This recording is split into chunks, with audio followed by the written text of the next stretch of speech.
Hey there, welcome to day 19 of our free 30-day Get Up and Go Challenge. Sharon Horne-Ellstrom here, and today we are going to hop into the SOAP framework and talk about it with respect to the relationships area of our life. Remember, we've got 9 areas and aspects of our life that we're covering during the 30-day challenge: physical, mental, emotional, spiritual, financial, relationships, contribution, communication, and confidence. I added those in April of this year because they're 2 foundational areas that I personally have been doing some and getting some coaching and help in, and I like to share the information I learn with other people, and where better to do it than in the Get Up and Go Challenge.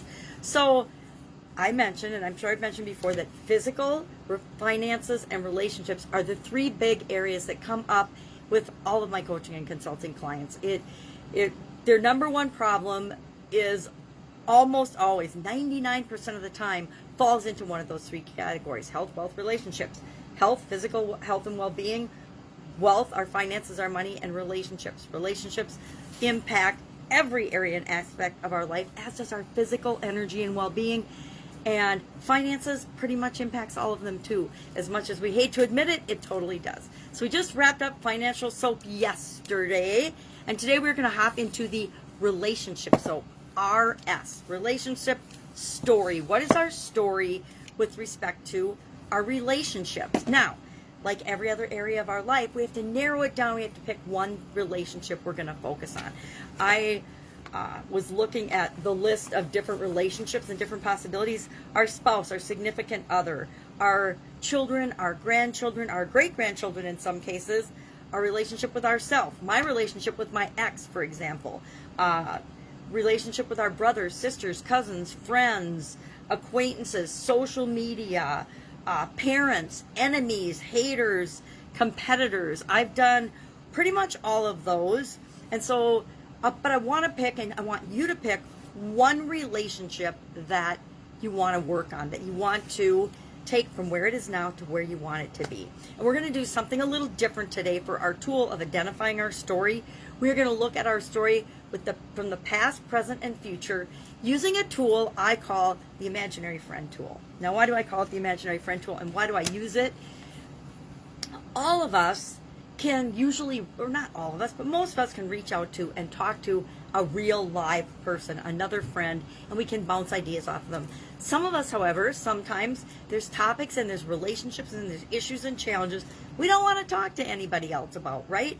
And it feels weird talking to ourselves. So when I was actually a teenager, I invented an imaginary friend. We moved into an old house when I was 8, and I had my own room, and I liked having my own room. My other sisters, one had her own room, but another 2 of them shared their room. And whenever there was a storm or anything, everybody came into my room. Everybody came into my room because they liked to hang out in there. And I liked my own space. So as a teenager, in order to keep my sisters out of my room, I pretended that there was a ghost in my closet. I probably started it when I was an early teenager, probably, 11, 12, 13 is when I made up this imaginary friend to keep my privacy and keep my sisters out of my room, which is really silly, but it served me very well, because during high school and all the changes and traumatic times of that, I could bounce ideas off of my imaginary friend and pretend I was talking to him and not really feel like I was talking to myself, although I know full well I was always just talking to myself. So my imaginary friend was a sea captain named George. And come to find out, at my dad's funeral 6 years ago, almost 7 now, he had an imaginary friend when he was a little boy named Albertson Roberts. Nobody knows why he had an imaginary friend named Albertson Roberts, but I think it was probably to get away from his doting sisters. But he had an imaginary friend named Albertson Roberts, and he played with this little imaginary friend. So I realized that this is actually a very powerful, very good tool to have in our toolbox. The ability to bounce ideas off of another person, but if it's not an actual person, off of ourselves. But instead of talking to ourselves in the mirror, we can have a person that we create that is our imaginary friend to talk to. Now, I don't even know why. I was probably reading a book about sea captains, or watched a movie about sea captains, or maybe it was from The Ghost and Mrs. Muir. I don't know. Remember that show from like the 70s, or it must have been the 70s.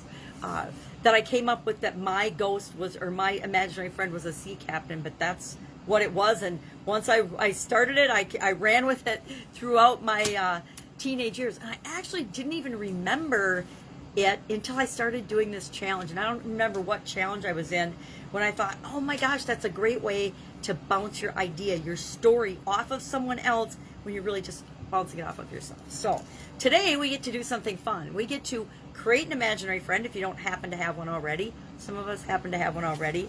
And you're going to have a conversation with your imaginary friend about the past, the present, and then the future. So we're going to get at our current state and our desired state, but sometimes we have past stuff that's going on with this particular person, this relationship, which is probably why we're picking it in the first place, that we want to bring into the conversation as well. So we're going to talk about the past with our imaginary friend to get that stuff out. We're going to talk about the current situation so that we know where we're at and we're really honest with ourselves and our imaginary friend. And then we're going to talk about what we want. What kind of a relationship do we want with this person?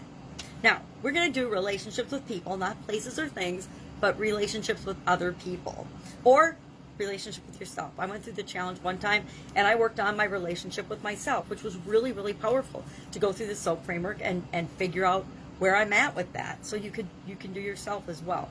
I think, and I just decided this as I was talking now, I'm going to do my relationship with my mom, with my parents. I've done my sisters, I've done myself, I've done haters, I've done my ex, I've done my kids, I've done my grandkids. So this 9th time through, I'm going to actually, I decided right now I'm going to do my relationship with my mom.